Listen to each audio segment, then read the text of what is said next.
I'm gonna be real with y'all.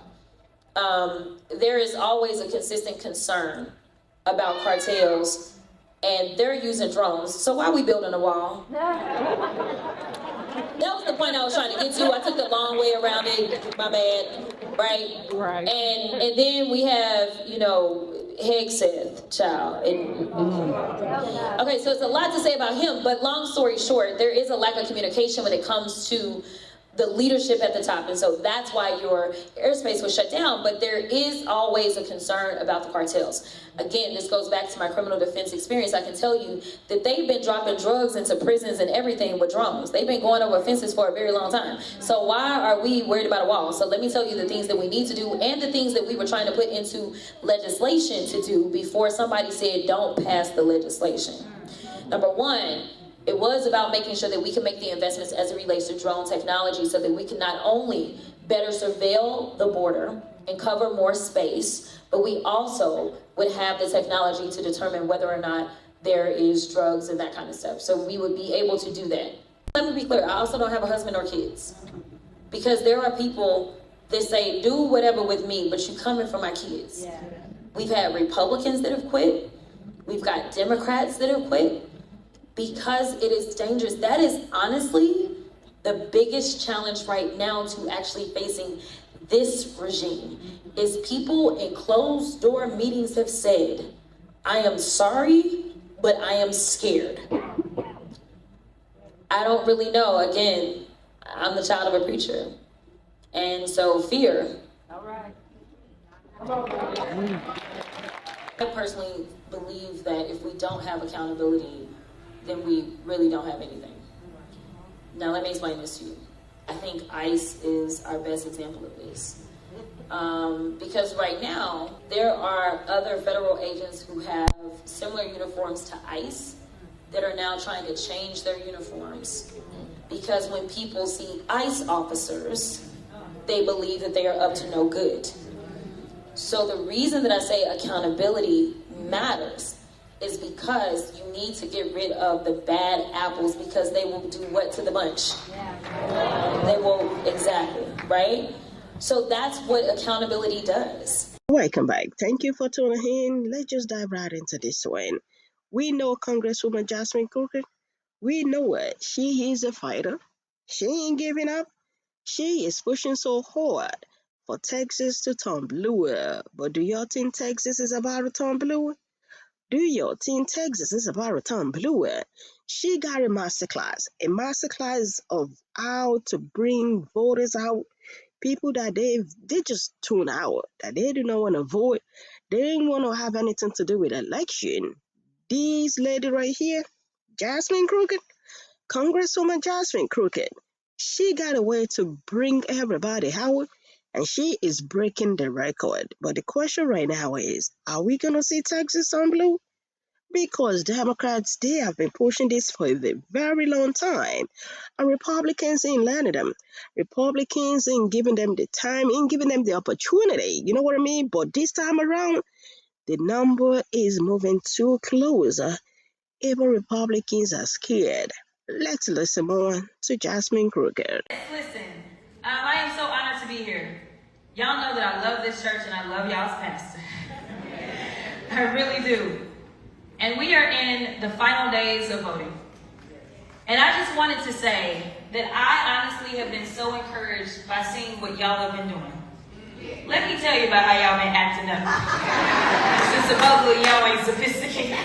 Let me tell y'all how y'all been acting up.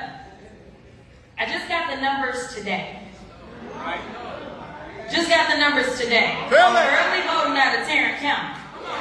Tarrant County. Okay? Yeah. I love everybody in here, but I'm going to talk to my black women for a second. The demographic that has turned out the highest percentage of registered voters in Tarrant County is black women. And let me be clear about this. Ain't nobody even close to them. Y'all turned out over 17% of the registered black women in Tarrant County. Let me tell you something. That means that we still got a lot of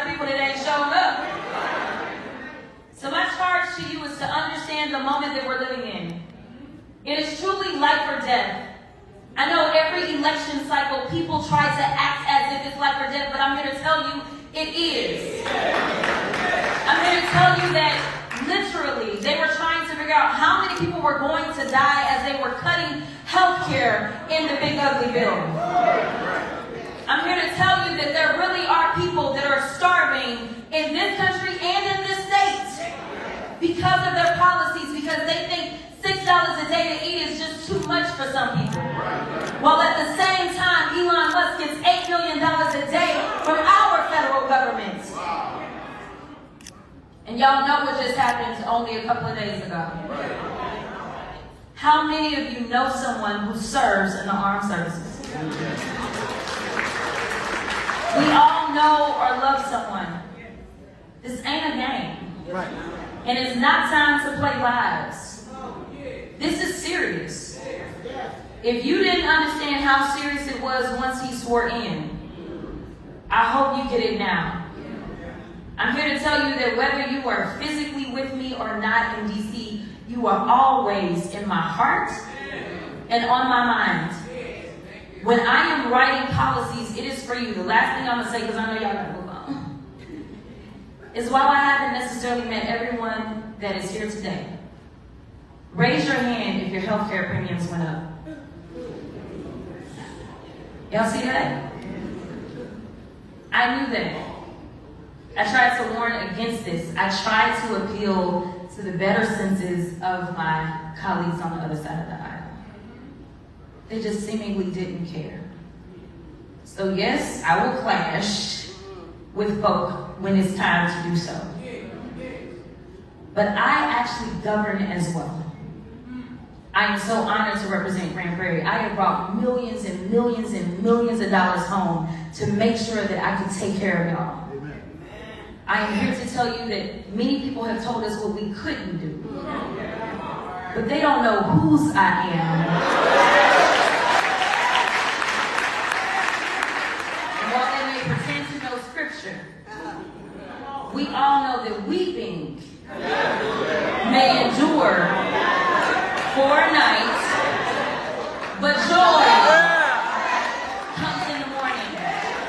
I'm here to tell you that joy is on the way, but it is only because you are ushering it in. If you haven't voted, it is time to vote because we are looking for that joy on the other side. I'm here to tell you that it is time for you to get in those group chats and tell somebody, if you want to see some joy, you are going to have to usher that into this place. So make sure you get out and you vote, because I promise you, these children's futures are on the line. It has to be about something bigger than us. It has to be about future generations, because we are standing here and Black History Month just passed us. I know that I don't stand here as the 55th Black woman to be elected to the United States Congress by myself. That came with sacrifice. That came with people understanding the importance of advocacy. There were people that died so we could vote. And right now, there's an administration that wants to delete or put y'all's voices on mute. Don't let them. I want you to speak louder than you've ever spoken before. And right now, Texas is doing the thing. Democrats have outvoted Republicans. I know y'all may not be partisan, but I am. Democrats have outvoted the Republicans. We can do this, but we can only do this if we believe in our power. Don't let them make you feel hopeless or helpless.